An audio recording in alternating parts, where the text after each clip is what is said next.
لوگوں کو نیک بنانا، یہی میری تقریر کا ایک نچوڑ ہوتا ہے۔ کچھ لوگ ہوتے ہیں کہ 1 گھنٹہ تقریر کر جاتے ہیں، پتہ ہی نہیں چلتا کہ آخر انہوں نے تقریر کیوں کیا، تقریر کرنے کا مقصد کیا تھا، اس کا ایم کیا تھا، ایمبیشن کیا تھا، مقصد تقریر کیا تھا، پتہ ہی نہیں چلتا۔ آیا اپنا چھنٹی لے کے کچھ لطیفہ کچھ کامیڈی ویڈیو بات بولا اپنا چل دیا، پتہ ہی نہیں چلا نہ سامنے والے کو نہ ان کو خود نہیں چلا کہ ان کی تقریر کا مقصد کیا تھا۔ میں کوشش کرتا ہوں کہ میں تقریر پڑھے لکھے لوگوں کے لیے بھی اور جلسے کا ایک ادنا آدمی جو کچھ نہیں جانتا وہ بھی اگر 2 گھنٹے کی تقریر سن لے تو اس کو بھی پتہ چل جائے کہ مولانا صاحب کہنا کیا چاہتے ہیں، ان کی تقریر کا مقصد کیا تھا۔ تو میں چاہتا ہوں میرا مقصد میرے ہاتھ سے جانے نہیں پائے، چاہے 10 منٹ کی تقریر ہو یا 3 گھنٹے کی تقریر ہو۔ الحمدللہ آج شروع وقت میں اس کو دیا گیا 12 بجے، شروع وقت نہیں ہے، میں اکثر جلسے والوں سے کہتا ہوں کہ 10 بجے مجھ کو دیجئے، 12 تک 2 گھنٹے کی تقریر میری سن لیجئے اور سنا دیجئے لوگوں کو۔ مگر لوگ اپنے وعدے پہ نہیں کھڑا اترتے۔ مجھ کو ابھی 10 بار بولا گیا تھا کہ 11 بجے ہر حال میں آپ کی تقریر شروع ہو جائے گی، مگر نہیں ہوگا۔ ظاہر سی بات ہے جب جلسہ ہوتا ہے 50 لوگ رہتے ہیں تو اس میں آگے پیچھے 10-20 منٹ 1 گھنٹہ 2 گھنٹہ آگے پیچھے ہو جاتا ہے سسٹم۔ کوئی کھڑا ہوا، اناؤنسمنٹ تھوڑی لمبی ہو گئی، کوئی نعت پڑھنے کھڑا ہوا، تھوڑی نعت لمبی ہو گئی تو 1 گھنٹہ لیٹ ہونا آگے پیچھے ہونا کوئی معنی نہیں رکھتا ہے۔ تو 1 گھنٹہ لیٹ سے میں آپ کے سامنے آیا ہوں اور ممکن ہے کہ 1.5 سے لے کے 2 گھنٹے تک میں آپ کے بیچ رہوں۔ اس بیچ میں آپ بھاگیں گے، آپ بھاگیں گے تو نہیں بھاگیں گے نا، بھائی 5 آدمی ہاتھ اٹھا رہے ہیں، باقی سب لوگ ادھر ہاتھ نہیں اٹھا رہے ہیں، بھاگیں گے تو نہیں آپ لوگ؟ ذرا سارے لوگ ہاتھ اٹھا کے بولے نہیں بھاگیں گے۔ ہاں، یہاں بھاگنے کے لیے آپ نہیں آئے، آپ تقریر سننے کے لیے آئے، بھاگیے گا نہیں۔ وعدہ آپ نے کیا ہے یہاں 1 درجن علماء کرام کے سامنے وعدہ کیا، اللہ دیکھ رہا ہے۔ اگر یہاں سے بھاگ گئے تو ساری زندگی بھاگتے رہیں گے اور اگر یہاں جم گئے اللہ نے قبول کر لیا کہ یہیں بیٹھنا آپ کی زندگی میں انقلاب کا ایک ذریعہ ہو جائے گا۔ قیامت کے دن یہی زمین کا خطہ آپ کے فیور میں گواہی ہوگی۔ آپ نے سورہ زلزال کو سنا ہوگا نماز میں، اذا زلزلت الارض زلزالها واخرجت الارض اثقالها وقال الانسان ما لها، یعنی قیامت کا وہ جب زلزلہ آئے گا زمین ہلا دی جائے گی، زمین کے نیچے جتنی قبریں ہیں، جتنے مردے ہیں، جتنی چیزیں ہیں، ساری چیزوں کو زمین نکال کے پھینک دے گی۔ اس دن یہ زمین گواہی دے گی کہ میری پیٹھ پر بیٹھ کر کس نے گٹکا کھایا، میری پیٹھ پر بیٹھ کر کس نے سگریٹ پیا، اس کی پیٹھ پر بیٹھ کر کس نے غیبت کی محفل سجائی، اس کی پیٹھ پر بیٹھ کر چائے کی چسکی لے کر کس نے 2 گھنٹے تک واٹس ایپ میں گندی تصویریں دیکھی ہیں۔ یہ زمین سی سی کیمرہ کی طرح میری ساری ایکٹیویٹیز کو نوٹ کر، سی سی کیمرہ جب تک آیا نہیں تھا اس وقت ہم لوگوں سے کچھ کہتے تھے کہ لوگ کہتے تھے ٹھیک ہے ہوگا قیامت کے دن گواہی ہوگی، وہ فرشتہ ہم بولے گا، مگر کیسے ہوگا کہ نہیں ہوگا یہ لوگ کہتے، لیکن آج سی سی کیمرہ نے بتا دیا۔ اب آواز ہماری ٹھیک ہو گئی ہے مگر وہ جو گونج ہے اس کو تھوڑی ختم کرو، ایکو کم کرو، نہیں آواز ٹھیک ہے، مائک ہمارا صحیح چل رہا ہے، بس ایکو تھوڑا سا کم کرتا ہوں، ایکو تھوڑا سا ایک بار زور سے بولیں سبحان اللہ۔ سر آپ کی توجہ میری طرف ہے، میں چاہتا ہوں کہ آپ میرے ایک جملے کو نوٹ کریں۔ پہلی بات میں ادھر پور والی کہانی میں سناؤں گا مگر یہ بات چھڑ گئی تو اس کو میں مکمل کر لیتا ہوں۔ جہاں آپ بیٹھے ہوئے ہیں جس زمین پر، یہ زمین کا خطہ قیامت کے دن سی سی کیمرہ کی طرح اپنی ساری ریل کو بیان کرے گا۔ یہ ہماری بولی نہیں ہے، جس اللہ پر ہم اور آپ یقین کرتے ہیں اس اللہ کا کہنا ہے۔ یوم اذن تحدث اخبار، جس دن یہ زمین اپنی خبریں بتائیں گی، زمین پر کیا اچھا ہوا کیا برا ہوا، یہ زمین ساری خبر بتائے اللہ کے ساتھ۔ جب سے سی سی کیمرہ نہیں آیا تھا لوگ سوچتے تھے کہ کیسے ساری باتوں کو ریکارڈ کیا جاتا ہے، لیکن جب سی سی کیمرہ آیا ایک کھرب روپے کا مال مال میں موجود۔ اب وہاں کوئی سیلس مین نہیں، اندر گھسیے وہاں خربوں کا مال پڑا ہوا. جو آدمی باہر 10 روپے کی چوری کرتا ہے مسجد کے دروازے پہ چپل چوری کر کے گھر چلا جاتا ہے، وہ اس مال میں گھسنے کے بعد کروڑوں کا سامان رکھا ہوا ہے، اس کو اٹھا کے جیب میں نہیں رکھتا ہے. مسجد میں چپل چوری کر کے چلا گیا، چپل کی قیمت ہے 100 روپے. اب وہاں 1 لاکھ کا سامان رکھا ہوا ہے لیکن وہ نہیں لے رہا. کیوں نہیں لے رہا ہے؟ اس کے دماغ میں ایک رنگ بج رہی ہے کہ میں سی سی کیمرہ کے اندر میں ہوں، اگر میں نے لے لیا تو سب کچھ ریکارڈ ہو رہا، اور جیسے ہی گیٹ سے میں باہر نکلوں گا فوراً وہاں اس کو پکڑا جائے گا اور میرے سے وہ سامان نکال لیا جائے گا، مجھ کو جیل میں ڈال دیا جائے گا. سی سی کیمرہ کے ڈر سے وہاں کوئی سیلس مین نہیں ہے، کوئی دوسرا کسٹمر بھی نہیں ہے، اندر میں سامان رکھا ہوا. وہ چاہے تو چھوٹا سا سامان لے کر کے جیب میں رکھ سکتا ہے لیکن نہیں رکھتا ہے. کیوں؟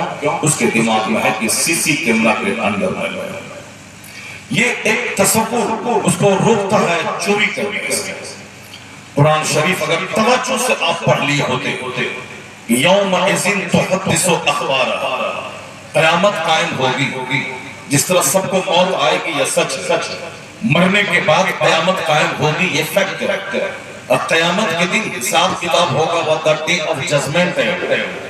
اس حساب کتاب کے دن فرشتے کاندھے پر جو ہر وقت بیٹھے ہیں یہ رجسٹر ہم سامنے رکھیں گے کہ ایک منہ سے جو بھی بولی نکلی، جھوٹ بولا، لطیفہ بولا، سچ بولا، ہنسانے کے لیے بولا، مذاق میں بولا، گالی بولا، غصے میں بولا، جو بھی بولا، ما یلفظ، جو بھی لفظ زبان سے نکلتا ہے ایک رقیب عتید ہے، ایک زبردست نگہبان ہے جو میری ساری بولی کو ریکارڈ کرتا ہے. وہ فرشتہ ایک بولی بھی چھوڑتا نہیں ہے، چاہے مذاق میں بولیں، ہنسی میں بولیں، خطاب میں بولیں، کامیڈی بولیں، کہانی بولیں، ساری بولی ریکارڈ ہو رہی ہے، سامنے آ جائے گا. تم نے کس دن، کس تاریخ میں، کس جگہ کیا بولا تھا، بس وہ سامنے ریکارڈ آ جائے گا فرشتوں کا رجسٹر. اور قرآن کہتا ہے کہ الیوم نختم علی افواہہم، قیامت کے دن ہم منہ پہ مہر مارتے ہیں. اللہ کہتا ہے جتنے بھی لوگ ہیں سب کے منہ کو اللہ سیل کر دے گا. یہاں ایک بچہ انہوں نے دوسرے کا سامان چوری استاذ کے سامنے آیا، بولا تم نے چوری کیا؟ بولا نہیں. تم نے یہ کام کیا ہے؟ بولا نہیں. تم نے وہ کام کیا ہے؟ کہا نہیں. تم نے وہ کیا ہے؟ کہا ہاں. تو ہاں یا نہیں پہ اس کا فیصلہ ہوتا. وہ جھوٹ بھی بولتا ہے، اور جھوٹ بولتا ہی اکثر آدمی. قیامت کے دن منہ کو اللہ سیل کر دے گا. اللہ کہے گا تم نے فلاں درخت کے نیچے زنا کیا تھا، تو اگر منہ میں بولی ہے تو بولے گا کہ نہیں کیا.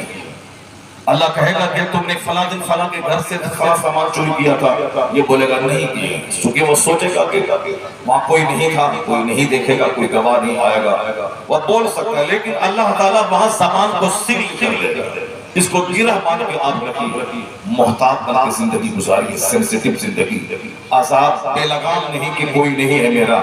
نہیں، ہم اتنی پابندیوں کے بیچ میں ہیں کہ ایک سیکنڈ بھی ہم نہ فرشتوں سے اوجھل ہوتے ہیں، نہ اللہ رب العزت کی سے ہم اوجھل ہوتے ہیں، نہ ہم یہ زمین اور آسمان اور ہاتھ اور پاؤں سے الگ ہو کے کوئی کام کر سکتے ہیں. تو قیامت کے دن اللہ زبان کو سیل کر دے گا. الیوم نختم علی افواہہم، آج ہم اس کے منہ پر مہر لگا دیں گے. میری ماں بہن بیٹیاں بڑی چپڑ کرتی رہتی ہے، یعنی ہمیشہ وہ صرف بولنا ہی بولنا ہے. جو بے وقوف ہوتا ہے وہ زیادہ بولتا ہے اور کم سنتا ہے. اور بچہ اس کے پاس عقل نہیں ہوتی، اس لیے بچے زیادہ بولتے ہیں اور کم سنتے ہیں. عورتوں کے پاس عقل کم ہوتی ہے مردوں کے مقابلے. اندرا گاندھی تھی وہ ہندوستان کی پرائم منسٹر، لیکن میں نے سنا ہے کہ وہ اپنے گھر میں ایک ساس بن کر اپنی بہو سے لڑنے لگتی تھی. جو پورے ہندوستان کی پرائم منسٹر ہے وہ گھر میں ساس بن جاتی تھی، اپنی بہو سے لڑنے لگتی تھی، سامان اٹھا کے پھینکنے لگتی تھی. تو وہ بتا دیتی تھی کہ پرائم منسٹر ہونا اور ہے، عورت ہونا اور ہے. پرائم منسٹر میں کیوں نہ بن جاؤں مگر ہوں میں اور. 5 عورت بیٹھی ہوئی ہے، کوئی کسی کی بات نہیں سنتی ہے. یہ فیکٹ ہے، آپ کو بھی تجربہ ہے مجھ سے زیادہ. وہ 5 اپنی بات بولتی ہے، کوئی کسی کی بات سنتی نہیں. ہم تو دن رات ہی سب دیکھتے رہتے ہیں. وہ ہماری امی ہے، چچی ہے، پھوپھی ہے، خالہ ہے، وہ گھر میں سب آئی تو امی بولتی ہے کہ دیکھو نا یہ پریشانی ہے، دشواری ہے. وہ خالہ بولتی ہاں وہ ہمارا بھی بچہ جو ہے بیمار رہتا ہے، بہت پریشان ہے. یعنی ایسا نہیں کہ اس کی ہمدردی کریں کہ یہ بیمار ہے تو کیوں ہے، کیسے ہے، کیا ہوا. کوئی کسی سے نہیں پوچھتی ہے کیوں، کیا، کیسے، کہاں ہے. نہیں، سب اپنا سنانے لگتی ہے، کوئی کسی کا نہیں سنتی. چونکہ اس کے پاس عقل کم ہے، وہ سنتی کم ہے، بولتی زیادہ. اور عقل مند خاموش زیادہ رہتا ہے اور بولتا کم ہے. عقل مند پہلے تولتا ہے پھر بولتا ہے. عقل مند پہلے سوچتا ہے پھر بولتا ہے. اور بیوقوف پہلے بول دیتا ہے پھر بعد میں سوچتا ہے. عورتیں جو کہ ناقص العقل ہوتی ہے، جو منہ میں آیا پڑھتی، بعد میں وہ سوچتی ہے اور رونے لگتی ہے، خود جرم بھی کرتی ہے اور خود مظلوم بھی بن جاتی ہے.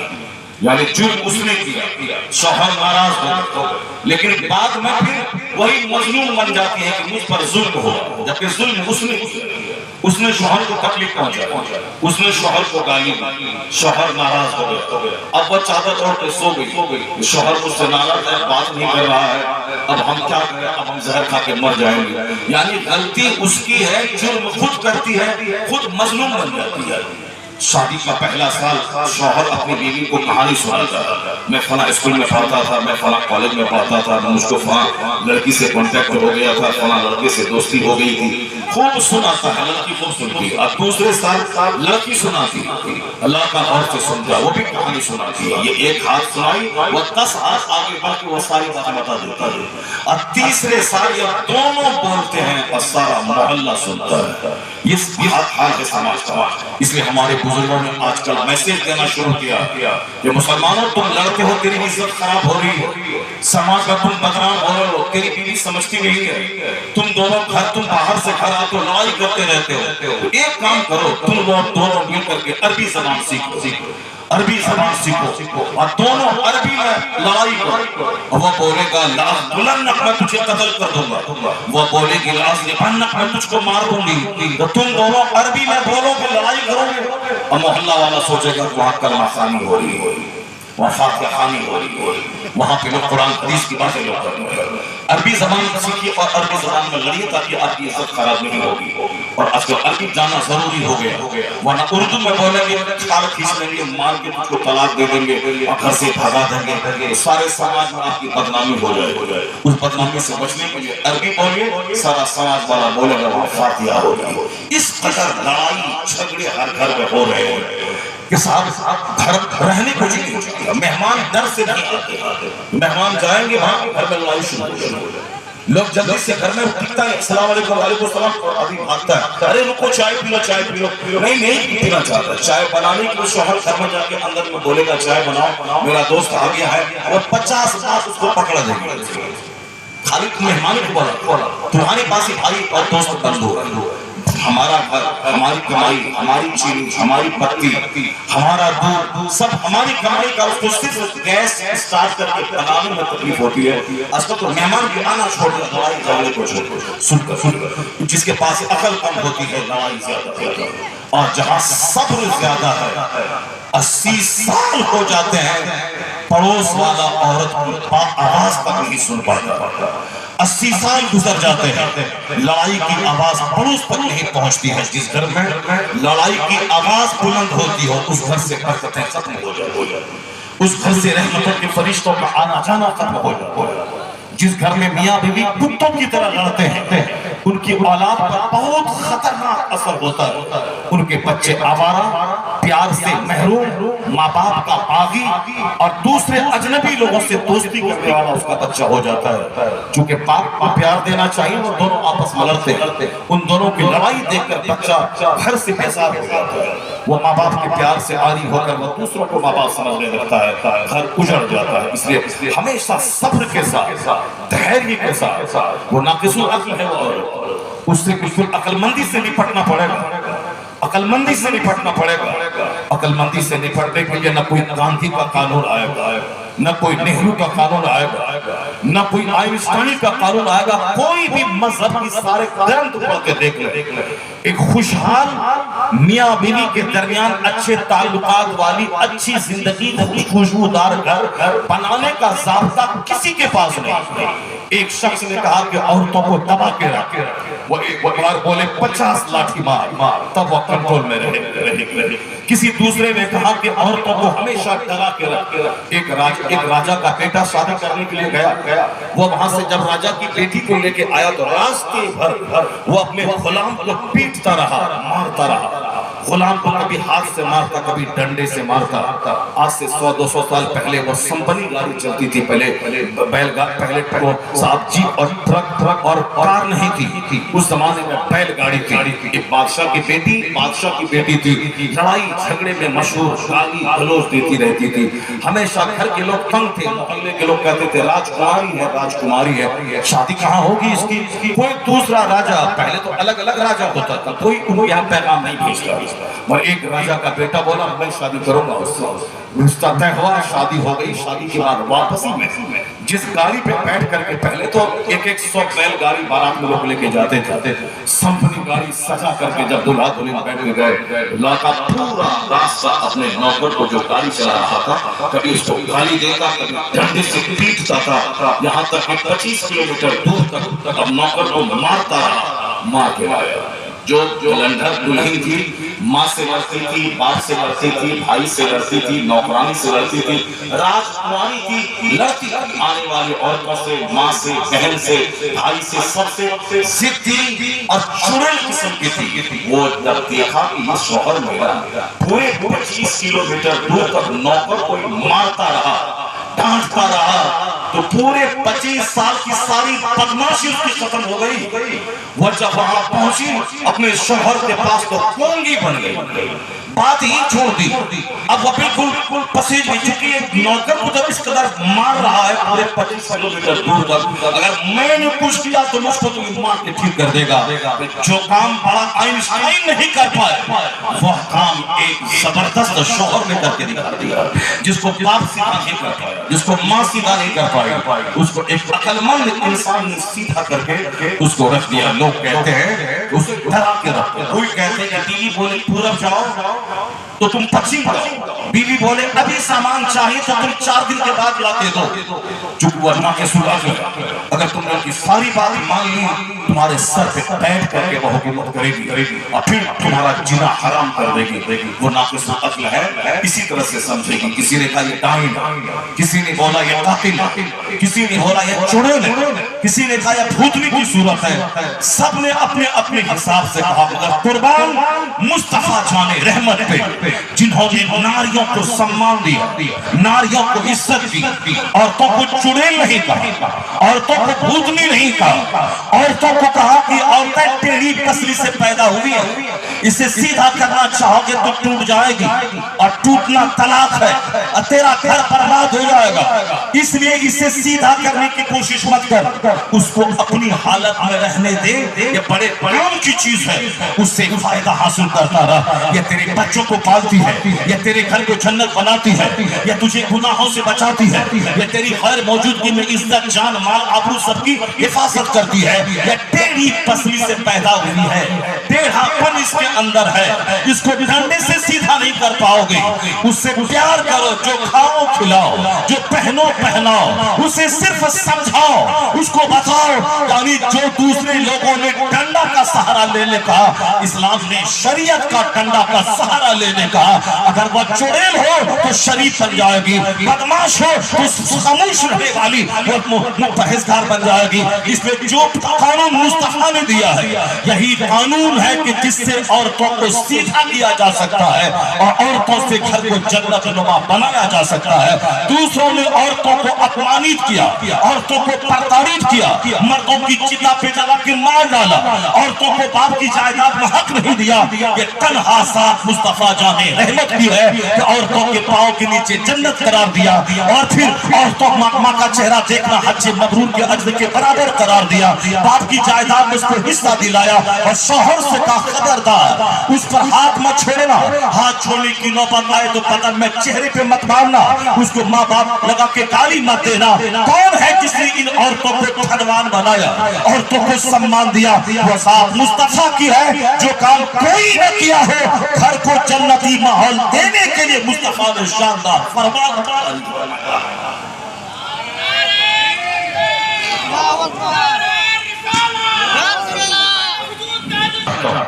کہ گھر آپ سے چلتا ہے، گھر شوہر آپ کی وجہ سے، بے شمار شوہر ہیں جو زہر کھا کے مر گئے، پھانسی کے پھندے پہ لٹک گئے۔ ہمارے سامنے مغل سرائے اتر پردیش کا ایک تجربہ ہے کہ ایک پڑھا لکھا آدمی مولانا صفت وہ اپنی بیوی سے تنگ آ کے پھانسی لے کے مر گئے۔ ایک لڑکا جو بھی ثانی اسد اقبال بن کے پورے ہندوستان میں چمک رہا تھا اور دھیرے دھیرے پھیل رہا تھا، اسی طرح صرف لڑکیوں کی وجہ سے انہوں نے پھانسی کے پھندے پہ اپنے آپ کو لٹکا رکھا۔ مذاق میں تیرے لیے میں جان دے دوں گا، میں تیرے لیے سب کچھ دے دوں گا۔ لگتا ہے کہ زندگی جو خربوں پہ کی زندگی ہے، یعنی ایک بہمولی زندگی یہ لڑکی کے لیے، اسی کے لیے اور کوئی دوسرا کام نہیں۔ ایک لڑکا ہے جو دماغ میں جنون بسایا ہے، مجھ کو ڈی ایم بن کے وہ ڈی ایم بن کے ہمارے کٹیہار ضلع کا ایک لڑکا پورے بھارت میں ٹاپ کیا پچھلے سال، اس بار ایک لڑکی نے ٹاپ کیا پورے Hindustan, first second third fourth I S exam میں چاروں نمبر پہ لڑکیاں میں موبائل نہیں چلاؤں، میں صرف کتاب پڑھوں، ٹھان لیا میں دوستی نہیں کروں گا، مجھے صرف کتاب پڑھنا۔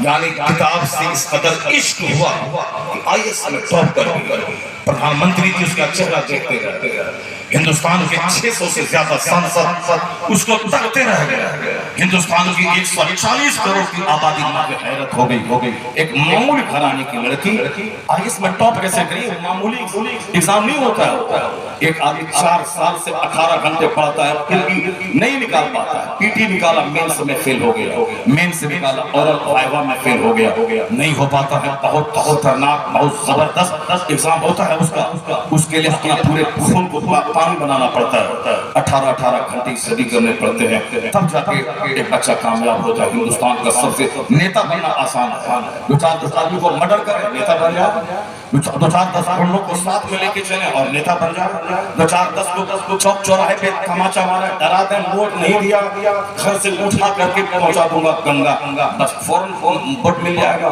2-4 آدمی کو چھٹنی کر دیں سب پورے علاقہ ڈرنا شروع کرے گا، شریفوں کو کوئی ووٹ کہاں دیتا ہے، دوڑ تو بدماش کو بدماش نیتا بننے کی بدماشی ضروری ہے، مگر ڈی ایم بننے کے لیے بدماشی نہیں، قتل نہیں چلے گا، ڈکیتی نہیں چلے گی، چوری نہیں چلے گی، وہاں ڈی ایم بننے کے لیے 18 گھنٹے پڑھنا پڑے گا، کتاب سے عشق کرنا پڑے گا۔ اس لیے پردھان منتری کا بیٹا چپراسی ہو گیا اور ایک معمولی کرانی کی بیٹی آئی ایس میں ٹاپ کر جو جنون چاہا، انہوں نے جنون چاہا لیا کہ مجھ کو پڑھنا ہے تو بن گئی، انہوں نے جنون ٹھان لیا کیا میرا چھوکرا بیٹا یہ لڑکی مجھ کو حاصل کرنی ہے، چاہے جیسے بھی حاصل کرنی ہے، یہ لڑکی مجھ کو حاصل کرنی ہے، چاہے 10 گھنٹہ لے کے جانا پڑے، کوچنگ سینٹر جانا پڑے، چاہے راستے میں اس کا کڈنیپ کرنا پڑے، چاہے اس کے ماں باپ کو سمجھانا پڑے، 24 گھنٹے اسی فکر میں پڑا ہے۔ یہ کیا بن گیا میرا بچہ، آپ کا بچہ، مسلم سماج کا بچہ کیا بن گیا؟ چھوکری بات، کیا بن گیا؟ گٹکا خور، کیا بن گیا؟ رات میں لڑکیوں کی گلی میں گھومنے والا ایک عاشق۔ مسلمان کا بچہ بنتا ہے عاشق، مسلمان کا بچہ بنتا ہے چھوکری بات، مسلمان کا بچہ بنتا ہے جوکر کی طرح بال رکھ کے گٹکا خور، مسلمان کا بچہ رات کے 3 بجے دوسروں کی دالان پہ بیٹھ کے موبائل چلاتا ہے۔ ابھی یہاں جلسہ ہو رہا ہے، مسلمانوں کے 5 بچے اس طرف موبائل چلا رہے ہیں، 10 بچے وہاں بیٹھے ہوئے ہیں اور یہ بولتا ہے اللہ کہاں ہے، رسول اللہ کہاں ہے، مسلمان مارے جا رہے ہیں اللہ کہاں ہے، مسلمانوں کا جینا ہندوستان میں حرام ہو رہا اللہ کہاں ہے۔ بدتمیز سے مت بول اللہ کہاں ہے، یہ بول کے تو کہاں ہے، تو کہاں ہے؟ تجھے کہاں رہنا تھا؟ تو کہاں ہے؟ تجھے مسجد میں رہنا تھا تو شراب کی بٹی میں ہے، تجھے جلسہ گاہ میں رہنا تھا تو اب تو سنیما ہال میں ہے، تجھے مدرسہ میں رہنا تھا تو کرسچنوں کی اسکول میں ہے، تجھے نماز پڑھنی تھی تو صاحب 3 گھنٹے سنیما ہال میں دے رہا ہے، تجھے شریف بننا تھا تو قاتل شرابی پاپی تاریخ پینے والا بن رہا ہے۔ دوسری قومیں کتابوں سے عشق کر رہی ہے اور تم دوسروں کی چھوکری سے عشق کر رہا ہے۔ ظاہر سی بتا دے کہ تو ذلیل نہ ہوگا تو کیا ہوگا، رسوا نہ ہوگا تو کیا ہوگا۔ یہ کافر تمہیں فٹ بال بنا کے مارنا نہ چاہیں گے تو کیا چاہیں گے؟ اللہ وہی ہے جو تھا پہلے، اللہ وہی ہے، ہمیشہ سے ہے، ہمیشہ رہے گا۔ کل جب عرف کا بکری چلانے والا قرآن پڑھنے لگا، قرآن پر عمل کرنے لگا، قرآن کو لے کے عرب سے باہر نکلا، وہ ایران نکلا، اللہ نے ایران کا پورا ملک عرب کے لوگوں کو دے دیا۔ وہ لوگ قرآن پڑھے، قرآن لے کے روم نکل گئے، اللہ نے سارا روم مسلمانوں کو دے دیا۔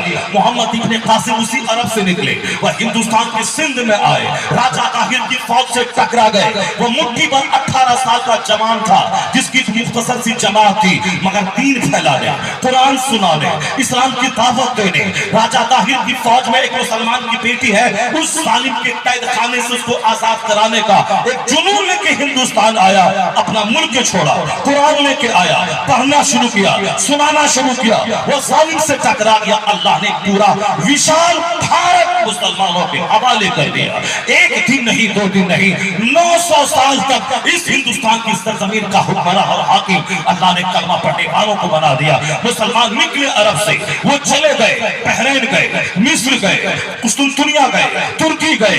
آج کی تاریخ میں 60 سے زیادہ ممالک جس پر کلمہ پڑھنے والا حاکم ہے۔ آج سے 1000 سال پہلے ان کے باپ دادا وہاں پہنچے تھے، قرآن لے کے پہنچے تھے، اخلاق لے کے پہنچے تھے، ڈسپلین لے کے پہنچے تھے، دینداری لے کے پہنچے تھے، آخرت کا فارمولہ لے کے پہنچے تھے۔ وہ قدم آگے بڑھایا، خدا کی رحمتیں آسمان سے نازل ہوئی، کامیابی نے ایسا قدم چوما کہ 1000 سال تک کے لیے حکومت اس کے حوالے کر دی۔ وہی اللہ آج بھی ہے۔